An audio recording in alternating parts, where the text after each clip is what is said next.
नमस्कार मंडळी, शोभा स्वाद मराठीमध्ये आपले खूप खूप स्वागत आहे.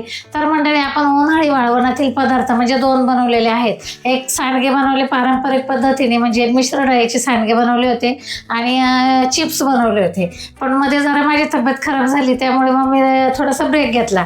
आणि आज आपण आता उन्हाळी वाळवणातील पदार्थ म्हणजे बिवडी बनवणार आहोत. तर आपल्याकडे लसणाची पात पण आहे, कारण आपण पारंपरिक पद्धतीने बनवणार आहोत. त्या पद्धतीने म्हणजे त्या पद्धतीला आपल्याला लसणाची पात पाहिजेच, म्हणून मी लसणाची पात मिळेपर्यंत शांत होते. तर आज आपण लसणाची पात सुद्धा मिळालेली मला, तर आपण छानपैकी तसं पारंपरिक पद्धतीने बिवडे बनवणार आहोत. चला बरं, कशा बनवायच्या त्या बघूया. तर ही बाजरी घेतलेली मी, अर्धा किलो बाजरी. आपल्याला जास्त नाही बनवायच्या, कारण आपली एकदम म्हणजे थोडेसे असे बिवड्या म्हणजे थोड्याच पाहिजे, जास्त मला बनवायच्या नाही, कारण आपल्या वर्षभर पुरतील अशा बस झाल्या. आता ही बाजरी मी एकदम स्वच्छ आणि साफ करून घेतलेली. तर हे सफेद तिळ घेतलेले मी. सफेद तिळाने बिवडीची चव वाढते. ही मटकी घेतलेली, म्हणजे मी अर्धा किलो बाजरी आणि 200 ग्रॅम मटकी घेतलेली.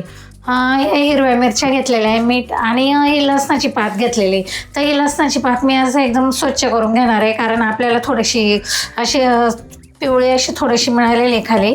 पण मी एकदम स्वच्छ करून घेतल्यानंतर आपण हिरवा भाग आणि लसणाच्या कांड्या आपण सर्व घेणार आहोत. तर मी आता बाजरी भाजून दाखवते तुम्हाला कोणत्या पद्धतीने भाजायची. तर पहा बरं, मी आता ही अशी बाजरी एकदम म्हणजे लाह्या उडोपर्यंत आपल्याला बाजरी भाजून घ्यायची. बघा ही. तर या पद्धतीने आपण बाजरी, बघा असं चटचट आवाज येतोय का तुम्हाला? अशा पद्धतीने आपण भाजून घेणार आहोत. आता थोडीशी लालसर म्हणजे एकदम लाह्या ओढलेल्या दिसतात आपल्याला. तर या पद्धतीने आपण बाजरी भाजून घेणार आहोत सर्व. तर या पद्धतीने मी बाजरी भाजून घेतलेली. आता आपण एक परातीमध्ये ना सुती कपडा ठेवलेला आहे मी, कारण घाम आला की एकदम ओलं होतं ते, त्याच्यामुळे सुती कपडा टाकून घेतला. त्याच पद्धतीने मी आता सर्व बाजरी भाजून घेणार आहे. हे पहा, आता अशी आपण बाजरी भाजून घेतली ना, एकदम ही बाजरीची पेंडवडी जर खाल्ली ना तुम्ही, इतकं सुंदर लागते ना, म्हणजे आपल्याला जेवणाची रंगत वाढवणारा हा एक पदार्थ आहे आपला. आणि पारंपरिक पद्धतीने सर्व दही केलं, घरातलं दही असलं, दूध असलं, एक बिवडी घेतली, सगळेजण कुस करून खायचे, म्हणजे खूप तो एन्जॉय वेगळा होता. तर आता ते सर्वांना मिळतं, त्याच्यामुळे तसं काही प्रकार नाही आहे. आपण बघू शकतात हे बाजरीची कशी एकदम लाह्या उडेपर्यंत ही बाजरी मी भाजून घेतलेली आहे छानपैकी. अशा पद्धतीने आपण बाजरी भाजून घेणार आहोत. तर मी आता मटकी भाजून घेते. त्याच पद्धतीने अशा लाह्या उडेपर्यंत आपल्याला मटकी भाजून घ्यायची. आणि आपण हे वेगळं वेगळं ठेवून आपण एकदम असं भरडा करणार आहोत, कारण एकदम बारीक वाटायचं नाही, कारण आपण बाजरी जी दळून आणणार. आपण मिक्सरमध्ये दळू शकतो, कारण आता माझं थोडंसं मी मिक्सरमध्येच दळणार आहे शक्यतो. पण जर तुम्हाला जास्त प्रमाणात करायचे असतील तर तुम्ही गिरणीवर बाजरी दळून आणू शकतात. पण आपल्या गिरणीवाल्याला सांगायचं का बारीक दळू नको बाबा आपल्याला, कारण मग पेंडवडे किंवा बिवडे बनवायचे, त्यामुळे एकदम बारीक दळलेलं चालणार नाही, आपल्याला थोडंसं जाडसर वाटून आणायचं आहे ते. तर मी आता त्या पद्धतीने बाजरी मटकी भाजून घेते मी. तुम्ही बघू शकता अशा पद्धतीने मी मटकी भाजून घेतलेली. मटकी भाजायला थोडासा वेळ लागतो मला, 5 ते 6 मिनटं लागले, पण छान भाजून घेतलेली. अशी लाल जरत म्हणजे लाह्या ओढेपर्यंत आपली मटकी भाजली पाहिजे. तर ही मटकी मी अशी वेगळ्या भांड्यात काढून घेतलेली, भाजून घेते एकदम छानपैकी.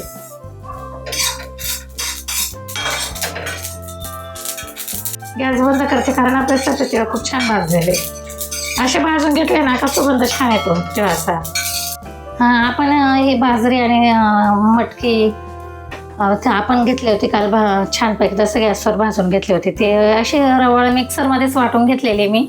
तुम्ही बघू शकता तशी रवळ पाहिजे, एकदम बारीक वाटायचं नाही, कारण ते एकदम बारीक जर वाटलं ना तर ते खायला पण चिकटपणा, म्हणजे खाण्यामध्ये आपल्याला चिकटपणा जाणवतो. आणि थोडंसं रवळ मी मिक्सरमध्ये छानपैकी वाटून घेतलेली.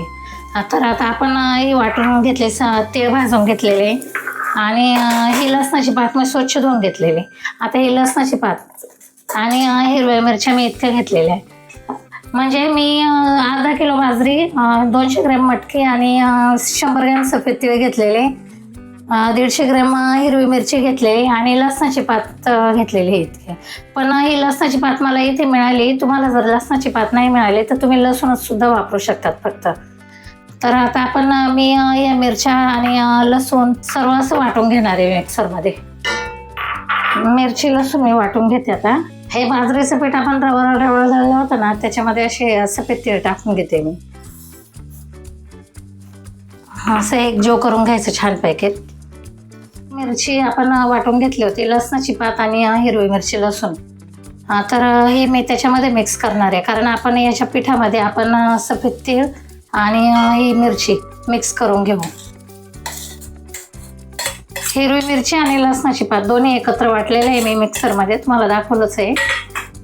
तर आता मी स्वादानुसार मीठ टाकून घेते. मिरच्या म्हणजे जवळजवळ मी 150 ग्रॅम मिरच्या टाकलेल्या आहे बघा. आता मी मीठ टाकून घेते.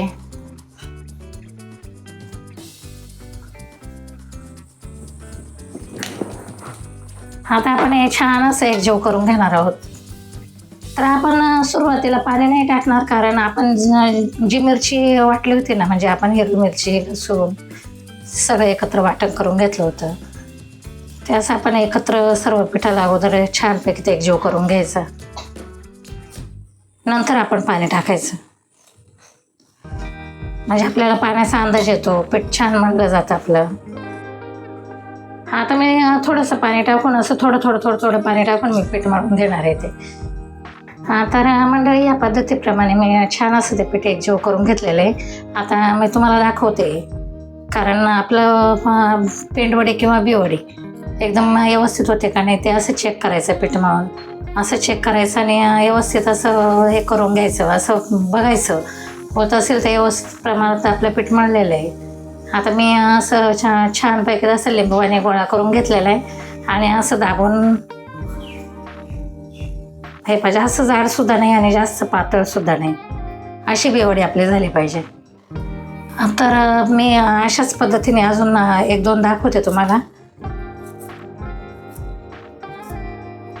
कारण काहींना आंबटपणा पाहिजे असतं तर ते रात्रभर किंवा 2 दिवस असं, म्हणजे आपलं गावाकडील पद्धतीने ना 2-3 दिवस सुद्धा भिजायला घालतात. पण मी तसं काही करत नाही, मी डायरेक्ट करून घेते, कारण मला ते आवडत नाही ते, आणि आंबट वास आल्यावर खात नाही कोणी. तुम्हाला जर आंबट वास पाहिजे, म्हणजे आंबटपणा पाहिजे असेल तर मग तुम्ही त्याच्यामध्ये दहीसुद्धा वापरू शकतात. याच पद्धतीने मी आता सर्व बनवून घेणार आहे. या पेंडवड्या बिवड्या आपण उन्हामध्ये सुकत घातलेल्या आहे. आता सुकल्यावर मी तुम्हाला दाखविलंच.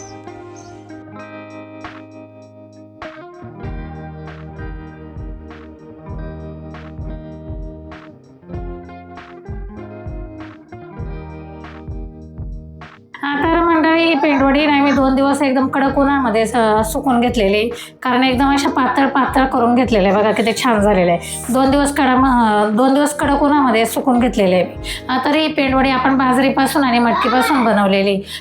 हा पदार्थ म्हणजे ताटाची रंगत वाढवणारा पदार्थ होय.